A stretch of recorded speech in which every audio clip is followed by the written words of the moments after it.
नमस्कार, मैं डॉक्टर कंचन सिंह भारत होम्योपैथी में आप सभी का स्वागत करती हूँ।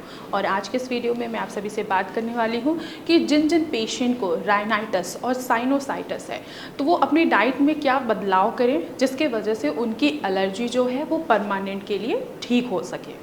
देखिए, ड्यूरिंग ट्रीटमेंट अगर आप डाइट फॉलो नहीं करते हैं या आपको डाइट के बारे में कुछ पता ही नहीं है तो आपका ट्रीटमेंट क्या है, वो अधूरा है। आप ट्रीटमेंट बेशक ले रहे हैं, आप मेडिसिन खा रहे हैं, लेकिन आपको फ़र्क कितना पड़ रहा है, सिर्फ 50%। जैसे ही आप किसी भी एलर्जी के कांटेक्ट में आते हैं आपकी पूरी एलर्जी दोबारा से ट्रिगर हो जाती है। जितने भी सिम्टम्स हैं आपके एलर्जी राइनाइटिस के और साइनोसाइटिस के, वो क्या हो जाते हैं, एग्रावेट हो जाते हैं। वो क्यों एग्रावेट हो रहे हैं, क्योंकि आपको डाइट पता ही नहीं है, आप मेडिसिन ले रहे हैं, आप अपने खान पान में कुछ भी बदलाव नहीं कर रहे हैं। तो आज मैं आपको बताने जा रही हूँ कि अगर आप एलर्जी से सफ़र कर रहे हैं, चाहे वो राइनाइटिस हो चाहे वो साइनोसाइटिस ही क्यों ना हो, तो आप अपने खाने में क्या बदलाव कर सकते हैं जिससे आपको आराम भी आए और आपकी एलर्जी हमेशा के लिए ख़त्म भी हो जाए। जैसे कि आप सभी को पता है कि एलर्जी राइनाइटिस और साइनोसाइटिस के सिम्टम्स बिल्कुल सिमिलर ही होते हैं। अगर कोई पेशेंट एलर्जी राइनाइटिस से या साइनोसाइटिस से सफ़र कर रहा है तो उसको भी नाक से पानी आएगा, कंजेशन फील होगा, फोरहेड पे कंजेशन फील होगा, हेडेक होगा, आँखों में पानी आएगा, आँखों में इचिंग होगी और स्नीजिंग तो कंटिन्यूस होती रहेगी। तो ये सारे सिम्टम्स क्या हैं, एलर्जी राइनाइटिस के भी हैं और एलर्जी साइनोसाइटिस के भी हैं। अगर आपकी एलर्जी ज़्यादा बढ़ गई है तो आपको कफ भी होगा, लेकिन अगर आपका कफ 1-2 या 2 दिन में ठीक नहीं हो पा रहा है तो ये क्या होगा, ये और भी ज़्यादा एग्रावेट हो सकती है। यानी कि आपका जो एलर्जी राइनाइटिस है और साइनोसाइटिस है ये अस्थमा में भी कन्वर्ट हो सकता है। तो चलिए आइए जानते हैं कि आखिर हम अपनी कौन सी डाइट में चेंजेस करें जिससे हमें एलर्जी में भी आराम आए और ये हमारी जो कंडीशन है एलर्जी की वो अस्थमा में कन्वर्ट ना हो। तो देखिए, आपको सबसे पहले ये ध्यान देना है कि आखिर आपको कौन सी चीज़ है जो आपको ट्रिगर कर रही है। जैसे कि खाने पीने की हम बात करें तो मूंगफली, किसी न किसी पेशेंट को किसी न किसी चीज़ से एलर्जी होती है। तो ऐसे ही बहुत सारे ऐसे पेशेंट हैं जिनको मूंगफली से भी एलर्जी होती है, मिल्क से भी एलर्जी होती है, अंडे से भी एलर्जी होती है, इवन कि दूध और कर्ड से भी एलर्जी होती है। आपको ध्यान देना है कि आखिर कौन सी चीज़ है जो आप खा रहे हो तो आपकी प्रॉब्लम को वो बढ़ा रहा है।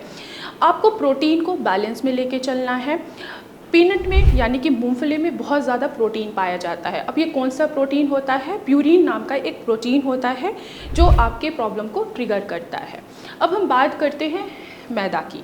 अगर आप मैदा और मैदा से बनी चीज़ें खा रहे हैं, जैसे कि पिज़्ज़ा हो गया, बर्गर हो गया, पेस्ट्रीज़ हो गई या अदर जितने भी मैदा से बने हुए फूड आइटम्स होते हैं, अगर आप उनका सेवन करते हैं तो भी आपकी एलर्जी क्या होगी, एग्रावेट होगी। क्यों? क्योंकि जब भी आप मैदा का सेवन करते हैं आपका इन्फ्लामेशन बढ़ जाता है, आपका जो इम्यून सिस्टम है वो बहुत ज़्यादा हाइपर एक्टिव हो जाता है, उसके वजह से आपका इन्फ्लामेशन एग्रावेट होता है और आपको कंटिन्यूस छींकें आती हैं। अब जाहिर सी बात है, जब कंटिन्यूस छींकें भी आएंगी तो आपको नाक से पानी आना और सांस लेने में भी तकलीफ होगी ही होगी। अब हम बात करते हैं मिल्क प्रोडक्ट की।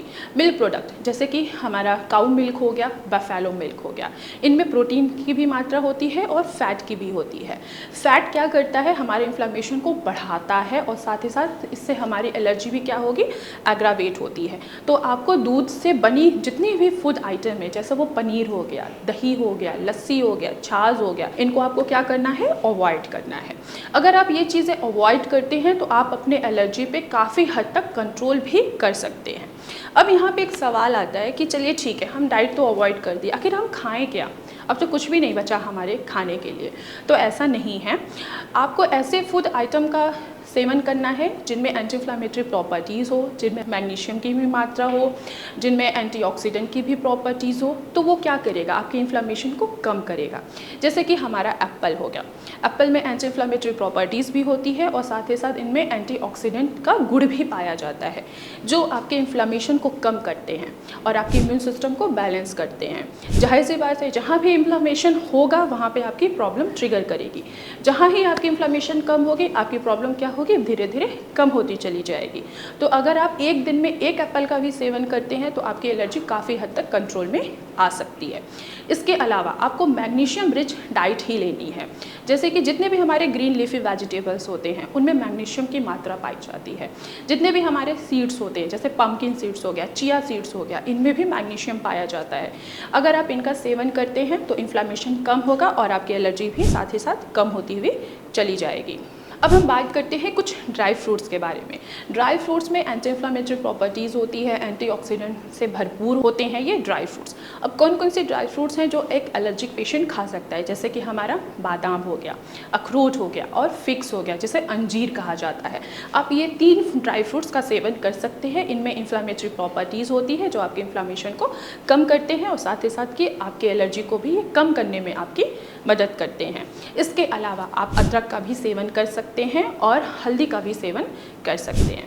तो आज की वीडियो में बस इतना ही, फिर मैं मिलूँगी नेक्स्ट वीडियो में। तब तक के लिए धन्यवाद।